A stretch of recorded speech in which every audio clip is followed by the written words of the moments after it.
Lincoln Square neighborhood, is that right? That's correct, and in particular the Bowmanville community, which is the northern end of Lincoln Square. Good morning, Steve. I'm Scott Hartzine. I'm representing UHC Urban Habitat Chicago. Our project, our main goal is to educate, design, and construct processes around incorporating school sites, like the Northside College Preparatory High School. Sure. My name is Megan Cather. I'm a second grade teacher at Mariano Azuela Elementary School in West Lawn. I'm part of our school's green team, and so we do a lot of environmental initiatives at our school, and I'm here to learn more about ways that we can expand our program and share what we're doing. Hey, my name is Kim Williams. I'm part of Fishing Buddies Youth Organization. I am also the Vice President. Fishing Buddies is a youth organization that introduces kids to conservation through fishing and education. We also work with, we also have the 4 Kids program. We also do the Toys for Tots, and we do the fishing derby as well.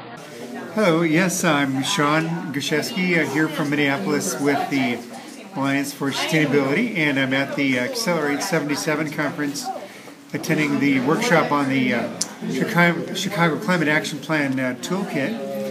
And so it was great to meet with these cultural anthropologists here, where they're learning on how to, both through one-on-one interviews and asset mapping in neighborhoods, help people to look at where they have natural energy and momentum in their own life or in their neighborhood to then connect in with the overall strategies the city is attempting to work on related to both climate mitigation and climate adaptation. So in Minneapolis, we're also working on our climate action plan for our city, and I've been trying to find creative ways of us engaging our 88 neighborhoods in Minneapolis to take more initiative on helping to achieve some of these ambitious citywide goals. So I think their photo discussion guide will be a great tool, as well as their little worksheet for doing asset mapping and project brainstorming. I think will both be really helpful. So I'd like to start by having the Honorable James Kappelman, the local alderman, welcome you now to Uptown.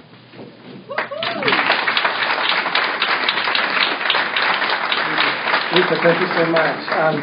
I am just so proud and honored to have 70 neighborhoods from 77 neighborhoods throughout the city of Chicago here. That's something to be very, very thankful for. I also wanted to acknowledge a resolution that was put forth in the City Council, who was sponsored here by my colleague, Representative Alderman Kappelman. And it simply encourages us. It talks about recognizing that our world today is looking at enormous crisis with unsustainable consumption of natural resources and global climate change and rapidly changing economic realities. So we acknowledged in the City Council that this event was taking place today, and congratulating everybody who was participating in it. And the mayor and the City Council and all of us have voted that this was the day that we were going to come together. So congratulations on you guys participating today, and we're excited about the information that's going to come away from this conference. Okay, so this initiative has been very blessed to have a series of people who have given their support for the initiative. And I know State Senator Heather Staines is here. Can you give us a shout out, Heather? Thank you so much for your support. Also, Jamie Ponce of the Clinton Foundation has been a big believer in this initiative.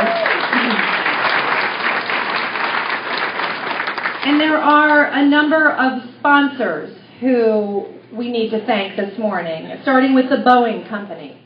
And Boeing is the world's leading aerospace company, which continues to make Chicago its headquarters and working with Chicago's community to have a sustainable impact. The directors would like to thank Nora Moreno-Cargi. Is Nora here? I have a habit of calling out people. Is Nora over here? Hi, Nora. Love to be called out. But Nora is the director of Boeing's corporate citizenship. Thank you so much, Nora, for all that you've done to make today happen as well. The Joyce Foundation, which has been serving the needs of the Great Lakes region for over 60 years. the Spencer Family Foundation. And we'd like to thank Raymond and Tina Spencer for their support for today's work. Let's give a round of support to these supporters.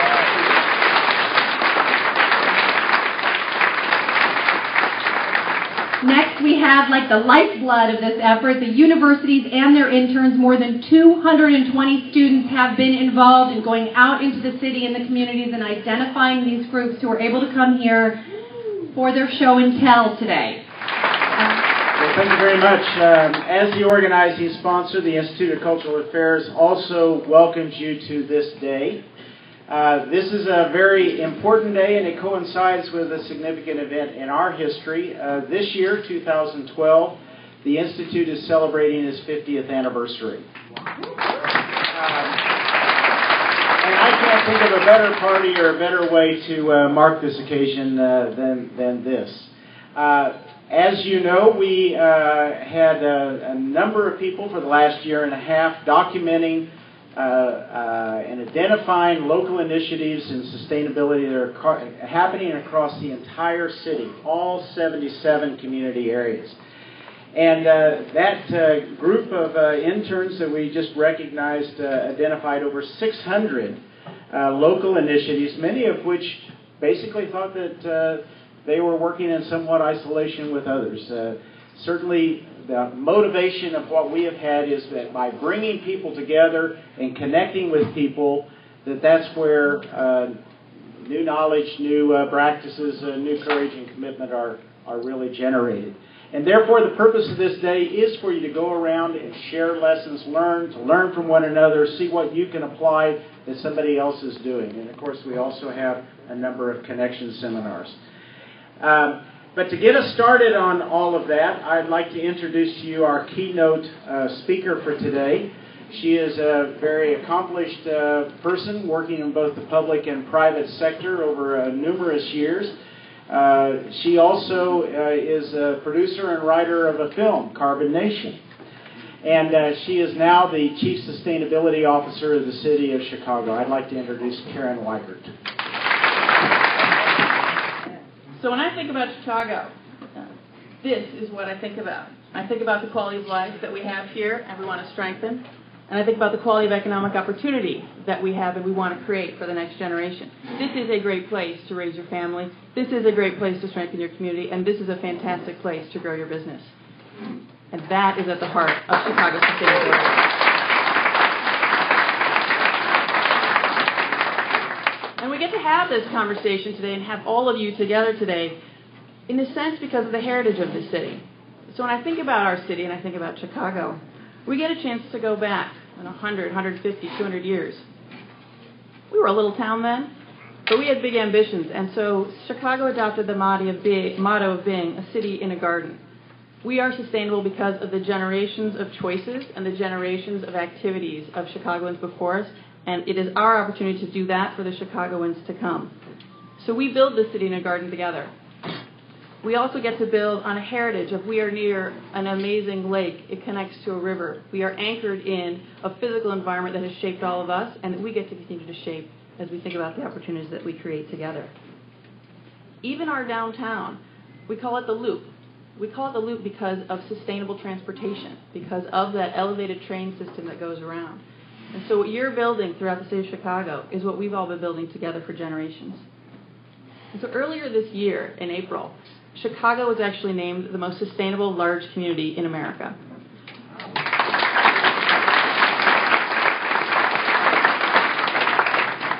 And I can list off the many things that helped us get that award, from green roofs to LEED buildings to having the third largest concentration of green jobs in Chicago. But I'll tell you my favorite thing, and it's coming out of today, and it's this. Page 7, this is the map of the city of Chicago. 77 community areas, identified sustainability activity happening in every single one, and that's what you're all here representing today. This is why Chicago is the most sustainable large community in America.